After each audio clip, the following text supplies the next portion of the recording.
Hello everyone welcome back to my channel. आज चाहिँ मैले आफ्नो डेली लाइफमा के गर्छु भनेर त्यसको बारेमा भिडियो बनाएको। मेरो 8 महिनाको बेबी छ अनि मेरो ब्लग सुरु हुन्छ मेरो फोहोर कोठाबाट। मेरो रुम चाहिँ एकदम फोहोर भएको हुन्छ जहिले पनि।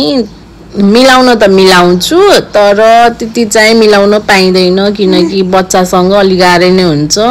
सो मैले डेली कसरी कुन टाइममा मिलाउँछु। अब चाहिँ मैले यो कोठा मिलाउन पर्ने हुन्छ, एकदमै फोहोर भएको छ। हेर्नु आज त बाथरुम पनि क्लिन गर्न छ। मेरो बाथरुम फेरि एट्याच वाला हो, रुम भित्रै छ अनि त्यही भएर चाहिँ बहुत सफा गरिराख्नु पर्छ। आज मैले यो दुईटै सफा गर्छु अनि दिनभरि मैले के गर्छु हेर्नु है।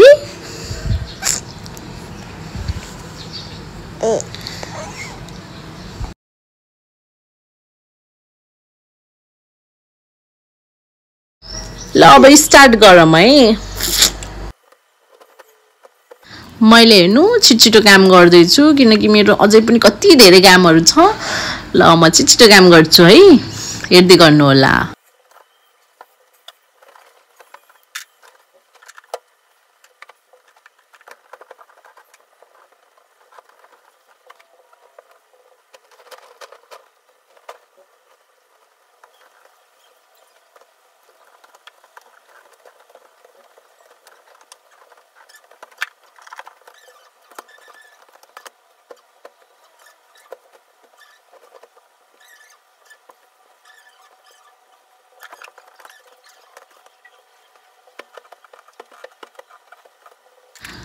बेडहरु त मिलिसकेछ। अब चाहिँ बाथरुम पनि म सफा गर्छु छिटो छिटो, त्यो पनि एकदम फास्ट फरवर्डमा। हेर्नु है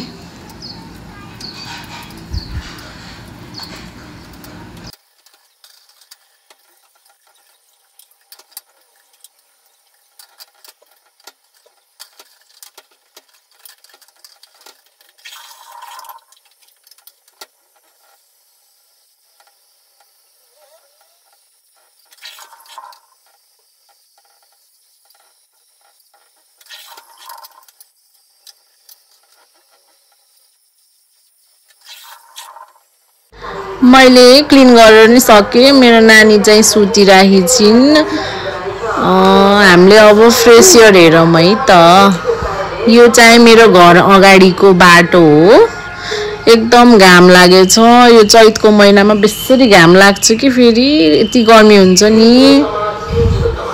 कोही छैन, सबैजना सुत्न गएछन्। यस्तो घाममा नि को निस्किन्छ र, कोही पनि छैन त।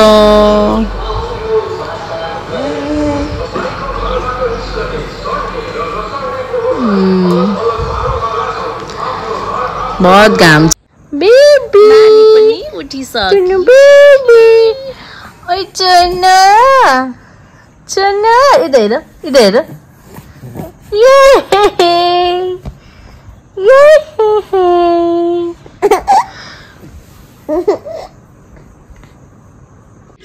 यिनी हुन् मेरो 8 महिनाको बेबी जसको नाम हो अमायरा राईमाझी। उहाँले भजन नसुनेसम्म केही पनि गर्नुहुन्न। मेन त हनुमान चालिसा, हरे कृष्ण यो भयो, केही पनि चाहिँदैन उहाँलाई। यो त सुन्नै पर्छ उहाँलाई दिन स्टार्ट गर्नलाई। अहिले पनि सुनिराख्नु भएको छ, हेर्नुहोस् त। एकदम राम्रो हो यो सुन्ने बानी त, तर केही पनि गर्न नमानियो नसुनेसम्म उहाँको दिनै स्टार्ट हुँदैन।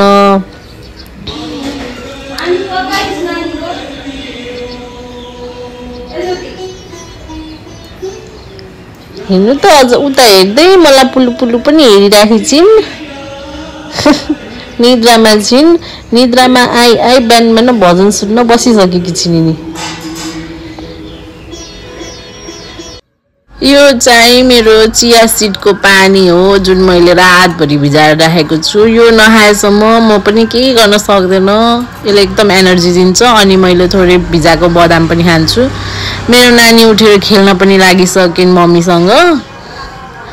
मैले आज खाएको थिएँ बटुक, आलु चोप अनि त्यसपछि अब म चाहिँ जिम जाँदैछु। साँझ पर्न पनि लागिसक्यो, जिम त जान पर्छ। ल जाम है त। यो हो मेरो जिम। मान्छे त्यति आएको छैन किनकि अझै टाइम भएको छैन। म चाहिँ अलि खाली भएकै बेलामा जान्छु, तर अलिअलि मान्छे आइसकेको थियो। मलाई चाहिँ खाली भएको बेलामै मनपर्छ। मान्छे देख्दाखेरि झ्याउ लाग्छ कि एक्लै गरम हुन्छ पुरै जिम आफै कब्जा गरेर। तर के गर्ने, आज नि मान्छे आइसके। अब अर्कोचोटि भोलिको दिनमा आउँदाखेरि चाहिँ अलि मान्छे नभएको बेलामा आउँछु, अनि त्यति बेला अझै अरू ब्लगहरू पनि सुट गर्छु। मजा आउँछ नि त खाली जिममा एक्लै जे गरे नि भयो, नाचे नि भयो, बस्ने नि भयो, जहाँ पनि मान्छे भएपछि त झ्याउ लाग्छ। मैले चाहिँ ब्याकको एक्सर्साइज गर्ने दिन थियो मेरो, मैले त्यही भएर ल्याट पुल डाउनबाट स्टार्ट गरेँ। सुरुमा मैले 20 मिनट कार्डियो गरिसकेको थिएँ। ट्रेडमिलमा वाक गर्छु म, त्यो मेरो अघिल्लो ब्लगमा पनि देखाएको छु मैले, हेर्नु होला है। अनि यो चाहिँ मैले ब्याकको एक्सर्साइजहरू स्टार्ट गरेछु।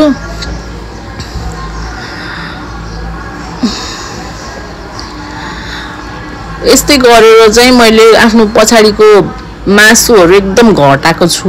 यो एक्सर्साइजले एकदम घट्ने रहेछ।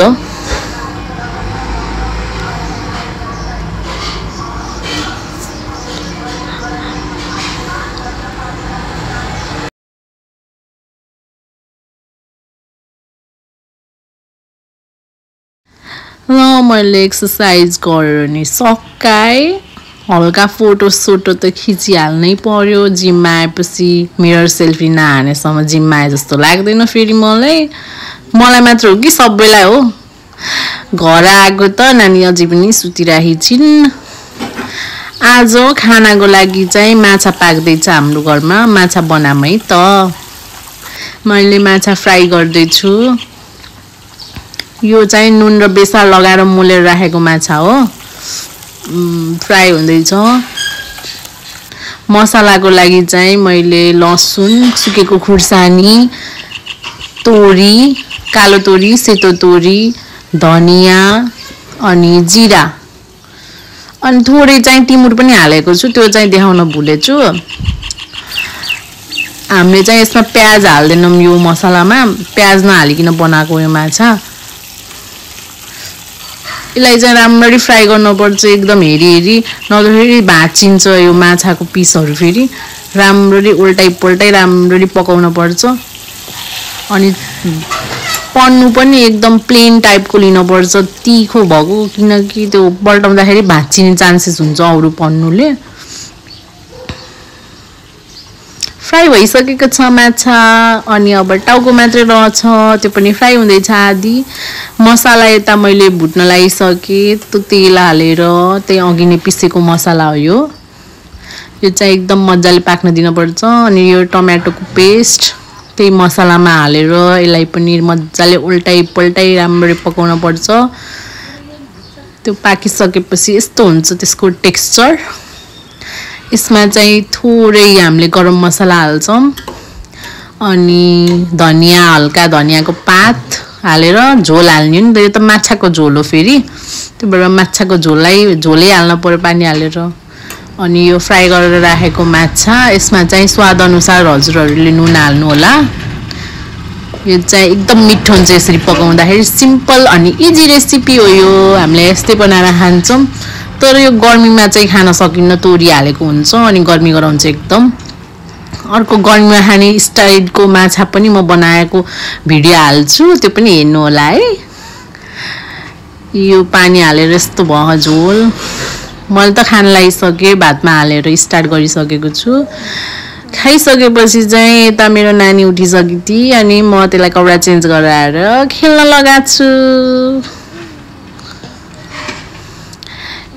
मेरो नानी फेरि मजाले खेल्दैछ।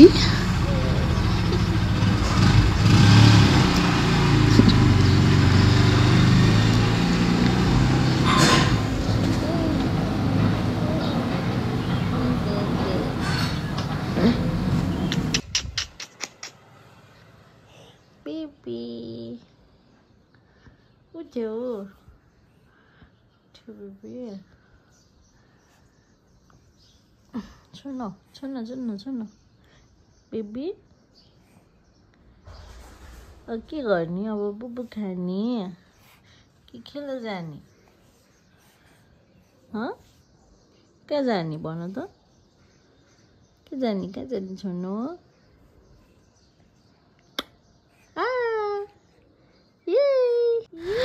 हुन्छ आजको लागि चाहिँ यति नै म आफ्नो 8 महिनाको बेबीसँग अरु दिनमा नि के गर्छु भन्ने भिडियो अझै बनाउँछु हजुरहरु लाइक शेयर सब्स्क्राइब गर्न मलाई नभुल्नु होला टेक केयर बाइ एभ्रीवन